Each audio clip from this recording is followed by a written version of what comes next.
President Volodymyr Zelenskyy met with the leaders of Britain, France and Germany in London on Monday. The gathering showed renewed European support for Ukraine, at what the leaders described as a crucial stage in the U.S. peace initiative to end Russia's war. Prime Minister Keir Starmer hosted Zelenskyy, French President Emmanuel Macron, and German Chancellor Friedrich Merz at 10 Downing Street for discussions on the latest U.S. proposals. The leaders used the meeting to examine the latest U.S. proposals for a peace framework and to compare their positions following several days of discussions between Washington and Kyiv. A Downing Street summary said the leaders emphasized the importance of the U.S.-led negotiations for Europe's security and backed the progress already made. The statement added that, while diplomacy continues, Europe must keep supporting Ukraine's defenses, especially as Russian attacks leave many civilians without power or heating. The leaders also discussed efforts to use frozen Russian state assets to support Ukraine's reconstruction once the conflict ends. Let me begin by welcoming you all to Downing Street. Thank you very much. Volodymyr, very good to see you here on nearly the 4th anniversary of this awful conflict, at a critical stage now in the push for peace. But we will talk this afternoon about the plan in some but the principles remain the principles that we've always thought for a very, very long time, which is that we stand with Ukraine, and if it was to be a ceasefire, it needs to be a just and lasting ceasefire. And that's why it's so important that we repeatedly set out the principle that matters about Ukraine for Ukraine. And we stand here to support you in the conflict and support you in the negotiations and make sure that this is a just and lasting settlement if we can get that far. You're very welcome. I look forward to having discussions. After the meeting, Starmer, Zelenskyy, and the other leaders contacted European partners, urging them to maintain pressure on Vladimir Putin. Starmer's spokesperson, Tom Wells, said the talks had moved further than at any time in the past 4 years, although some issues still needed work. He said all sides would continue intensive discussions in the days ahead.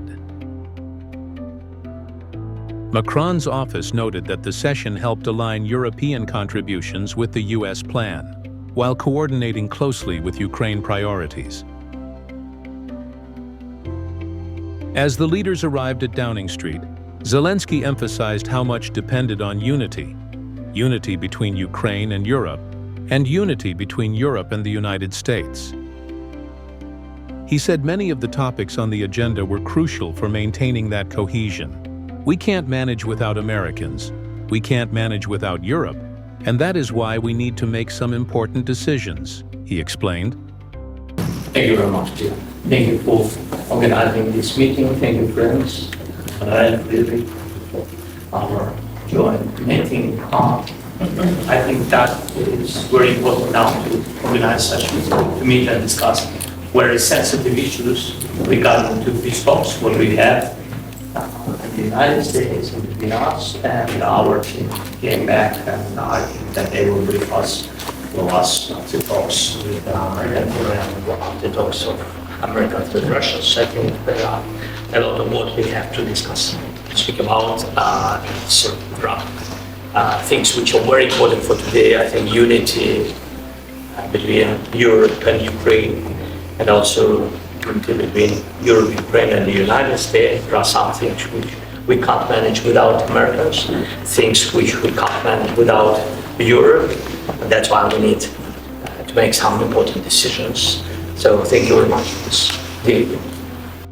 Later on Monday, Zelenskyy explained that the latest U.S. plan now contains 20 points instead of 28, after several openly anti-Ukrainian items were removed. He said security guarantees remain a core issue, asking what partners would do if Russia tries to attack again after the war ends.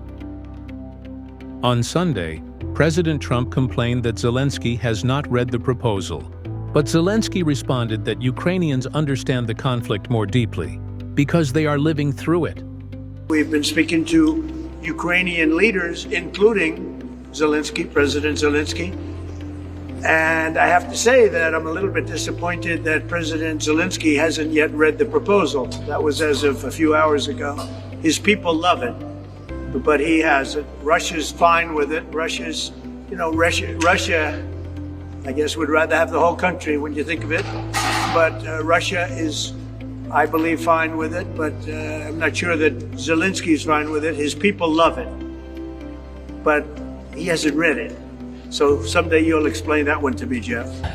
Before Monday's meeting, Starmer, Macron, and Merz voiced strong support for Ukraine.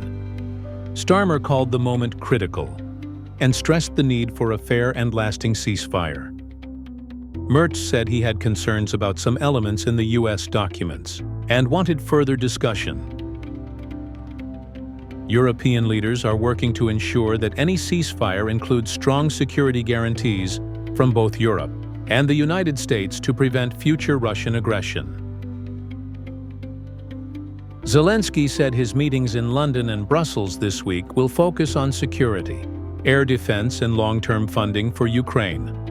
Starmer's office confirmed that the leaders instructed their national security advisors to continue negotiations and highlighted the need for a just and lasting peace built on firm security commitments.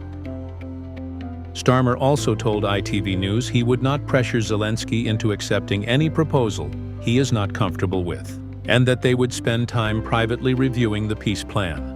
Well, I won't be putting pressure on President Zelensky. I will be talking to him about the peace plan. The most important thing is to ensure that if there is a cessation of hostilities, a ceasefire, and I hope there is, it has to be just and it has to be lasting, which is what we will be focused on this afternoon. So I've got President Zelensky in for a session which will include quite a bit of private time to talk to him about the peace plan and to make sure that it is something which can ensure that if there is peace, it is a lasting peace, because we have had a ceasefire before and it's not being kept, and so it's very important that we get this right. Macron said Ukraine's allies still have many cards, pointing to military support for Kyiv, Ukrainian resistance, and the economic pressure of sanctions.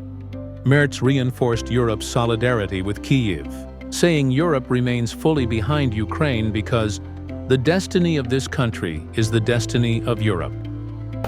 Thank you, Keir. Thank you for organizing this discussion, and thank you, Volodymyr, for being with us, together with Friedrich. I think we all support Ukraine, and we all support peace and peace negotiations to have a sustainable, robust peace.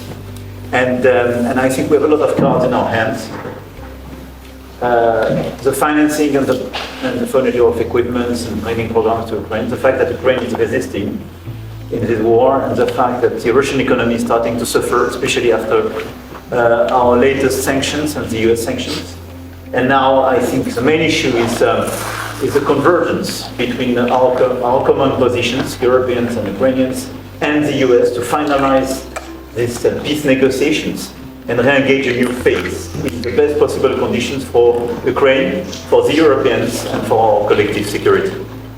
Thank you. Thank you, Prime Minister Keir Starmer, for having us here in 10 Downing Street in London today. I highly appreciate that we are having the opportunity to see you, Volodymyr, together with Emmanuel, and talking about the upcoming days, because this could be a decisive time for all of us. So we are trying to continue our support for Ukraine, as you know. On the other hand, we are seeing these talks and negotiations in Moscow and the US.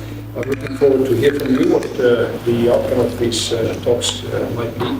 And we are still and remain strongly behind Ukraine and giving support to your country, because we all know that this the destiny of this country is the destiny of Europe. So that's the reason why we are here, trying to figure out what we can do.